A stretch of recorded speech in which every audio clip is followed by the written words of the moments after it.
Bismillahirrahmanirrahim. Assalamualaikum warahmatullahi wabarakatuh. Salam komania, salam sejahtera untuk kita semua. Oke teman, di pagi hari ini saya mau membahas tentang beberapa ciri-ciri anakan perkutut yang sakit ya. Anakan perkutut itu kalau mau sakit itu ciri-cirinya bagaimana? Mendekati masa sakit itu ciri-cirinya bagaimana? Jadi jangan sampai kita menangani posisi anakan perkutut kita yang anakan perkutut kita itu sudah sakit parah ataupun memang sudah sakit yang agak lambat penanganannya. Ini akan sangat fatal ya. Kalau sudah berak kapur ke darah, selesai, susah untuk ditangani ya, itu. Jadi ada beberapa hal. Yang pertama, ciri-ciri anakan perkutut kurang sehat itu bagaimana? Yang pertama itu satu ya. Kurangnya aktivitas ya. Maksud saya gini, jarang turun dari pelangkringan ataupun sebaliknya jarang naik ke pangkringan ya, jadi Anda bisa cek dari kandang ternak Anda.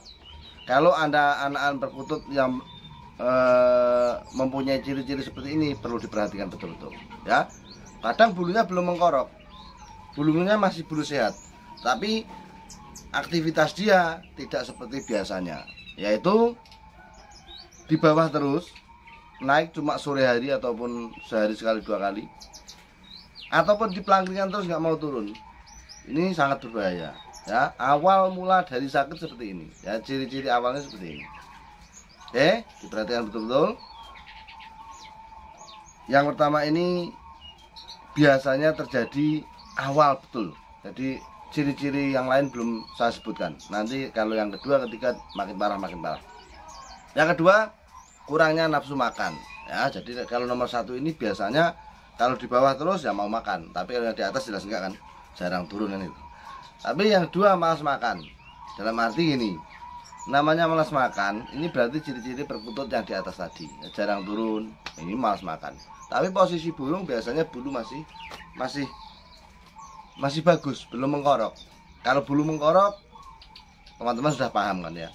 Kalau bulu mengkorok, jarang aktivitas, itu tandanya memang sudah sakit betul.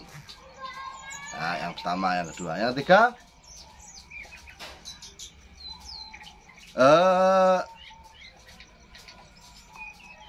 apa itu? Dilihat dari raut muka, biasanya pucat pasi ya. Jadi perkutut itu sebenarnya kalau kita paham betul wajah perkutut sakit dan tidak itu paham.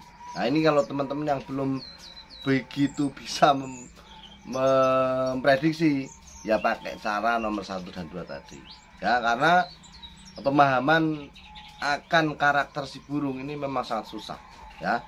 Luas harus hafal toh ya, kita harus paham betul dengan apa yang kita ternak. Makanya saya seringkali ngomong ke teman-teman, selama kita tidak paham dengan apa yang kita ternak, selama kita tidak mengerti dengan apa yang kita punya, ya selesai peternakan kita. Sama saja kita rumah tangga ya, mungkin ini kiasi, hubungan kiasi saja. Rumah tangga, kalau suami istri ini mintanya saling dihargai dan saling dimengerti, selesai ya, selesai. Nggak boleh mas, nggak boleh orang minta dihargai, orang minta dihormati, orang minta disayangi, itu nggak boleh. Secara aturan main, kita harusnya saling mengerti, saling menghargai. Lah kalau kita saling menghargai tapi tidak dihargai, ya bagaimana cara kita bisa mengendalikan itu semua ya. Kita sebagai laki, kita suami, harusnya kita pandai dalam mensiasati itu semua.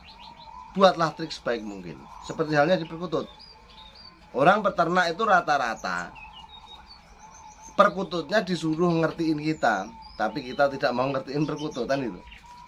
Kita maunya perkutut kita produk terus ya kan, kita maunya perkutut kita sehat terus, kita maunya anakan perkutut kita banyak. Tetapi dalam sisi lain, kita sebagai peternak merawatnya asal-asalan ya, tidak memahami karakter yang burung yang kita punya, tidak menyiapkan dalam peternakan sebaik mungkin ya kan. Nah, harusnya ini semua diimbangi. Jadi kita harus mengerti dengan perkutut kita. Kita harus ngertiin dengan perkutut kita. Baru perkutut punya kewajiban ngertiin kita. Ini sudah hukum alam. Ya, sudah hukum alam. Mas, di tempat sana itu nggak begitu detail seperti Mas Dan. Di sana itu pokoknya urip ya wis. Ya terserah monggo. Saya hanya membicarakan pengalaman saya saja. Ya, jadi sekali lagi saya tekankan, channel ini menceritakan perjalanan ternak saya yang saya kupas, saya luapkan dalam channel YouTube saya ini. Jadi nggak bisa dibantah. Ini semua adalah penelitian saya dan pengalaman saya. Masa pengalaman Anda bantah kan lucu. Kalau Anda pun punya pengalaman, sekali lagi tuangkan dalam channel YouTube ataupun Facebook, semoga bermanfaat. Karena kita semua nanti akan nggak ada. Kita semua akan mati dan yang dikenang dari kita adalah jasa kita. Orang nggak akan mengenal nama kita kalau kita tidak berjasa. Oke? Kita harus ngertiin. Rumah tangga yang ngonten, omah-omah ini ngonten. Selama kamu mau di ngertiin istri kamu mau di ngertiin kamu, selesai. Ya, wong jaluk dihormati wong itu hukumnya haram. Orang minta dihormati orang itu hukumnya haram. Ngapain kita minta sesuatu yang belum tentu kita istilahnya pantas mendapatkan itu, ya. Hormati ataupun dihina sama saja, itu adalah kunci hidup bahagia. Orang kalau sudah dihina, dicaci, dipuja, itu rasanya sama. Insya Allah hidup ini enak, ya. Hidup ini enak karena apa? Semua itu tidak berarti apa-apa di kehidupan kita. Yang penting kita tetap usaha, fokus pada tujuan kita, ya. Kalau Anda dicaci orang, Anda mencaci lagi, apa bedanya Anda dengan dia? Kalau Anda diolok-olok orang, Anda balas olok-olok, apa bedanya Anda dengan dia? Ya, jadi kejelekan yang dibalas dengan kejelekan tidak akan ada ujungnya.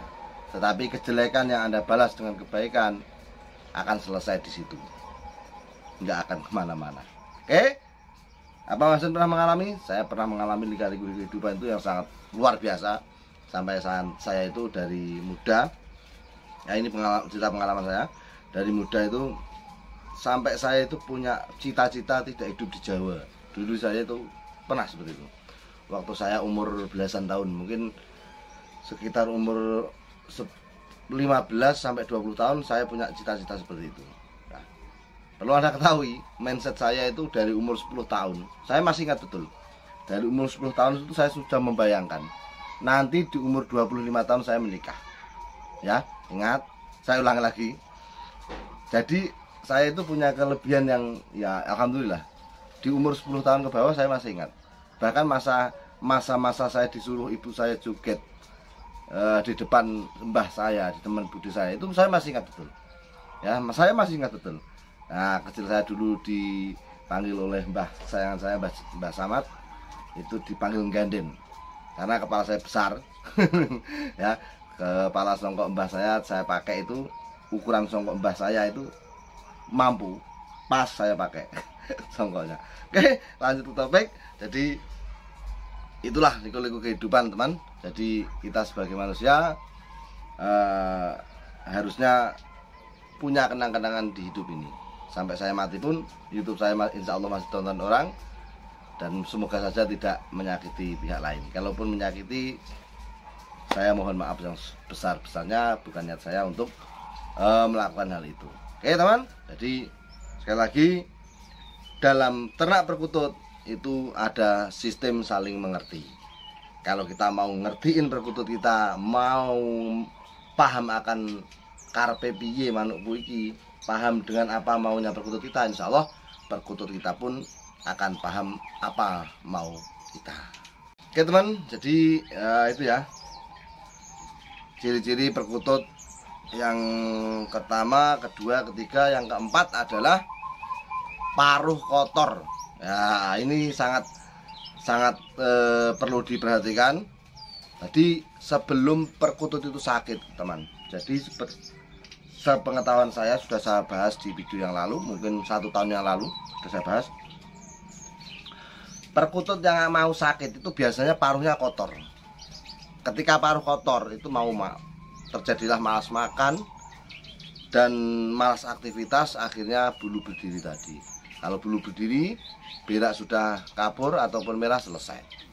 Ya, jadi 4 ciri-ciri perkutut mau sakit ini harus diperhatikan betul-betul supaya Anda tidak keteledor, supaya Anda tidak getun, tidak menyesal melihat perkutut Anda tadi sakit, apalagi sakitnya sudah parah. Ya, nah cara penanganannya bagaimana, Mas? Kalau sudah berak kabur, itu biasanya pencernaan terganggu. Ya, pencernaan terganggu.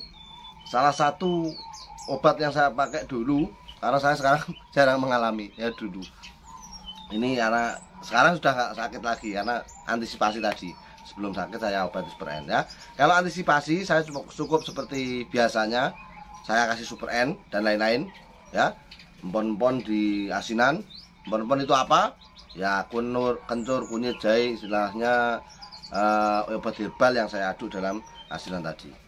Nanti saya buatkan tutorialnya kalau sempat.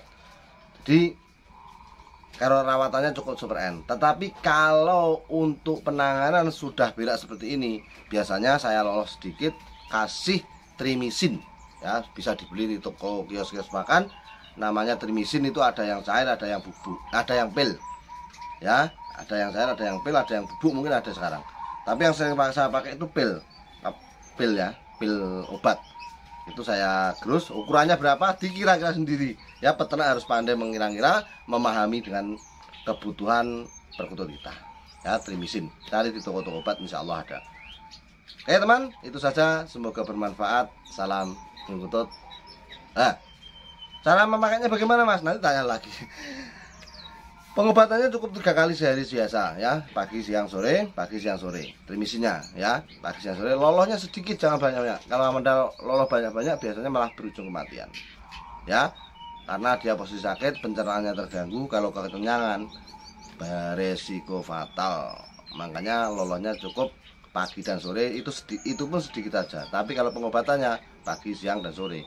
Kalau pil ya dicairkan dulu baru dikasih minum. Jangan pil gelondongan Anda telankan, malah mati nanti ya. Setelah trimisin masukkan, bantu dengan Super N sedikit saja untuk menjaga tenggorokannya biar tidak terluka. Maaf videonya agak semrawut, pikiran agak koyeng. Semoga saja bermanfaat. Salam kutut, sopoe patut.